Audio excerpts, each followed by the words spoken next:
Friends ఇది కొన్ని మన దోస్తులను చూడండి పొద్దున్న లేవగానే వాటికి అల్పాహారం అయితే దొరికేసింది. ఇక్కడ మనకి బాల్కనీలో మిరప చెట్టు ఉంటుంది అనమాట. చెట్టు ఆకులు అయితే 2 తినేసినాయి. కింద వానపాములు కానీ ఇంకేమైనా చీమలు పురుగులు లాంటివి ఏమైనా ఉన్నాయనుకోండి మంచిగా ఏరుకొని తింటాయి. ఇంకా పైకి వచ్చి పైన ఇక్కడ ఉంటాయి అనమాట మనకి గోడ పైన. ఆ గోడ పైనకి ఎక్కడం కంటే నేనే కుండి బయట కింద పెట్టాను అనుకో కుక్క కింది, అవే ఏమైనా ఉంటే ఏరుకొని తింటాయి కదా అనేసి ఇట్లా చేశాను. చూడండి అవి ఎంత బాగా ఎంజాయ్ చేస్తున్నాయో. బట్ నువ్వు ఊరికే లోపల ఉంచేసరికి అటు కోపం వచ్చేస్తుంది అనమాట.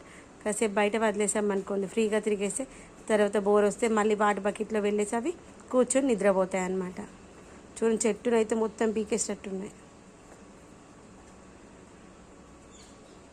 ఇంత బాగా ఎంజాయ్ చేస్తున్నాయి కదా. ఆ రెండింటి మధ్యలో అండర్స్టాండింగ్ చూడండి. నేను ఇక్కడికి వెళ్ళి తింటా, నువ్వు అక్కడికి వెళ్ళి తిను, ఇద్దరికి డిస్టర్బ్ లేకుండా తిందామనేసి ఒకరినొకరు డిస్టర్బ్ చేయకుండా తినేస్తున్నాను.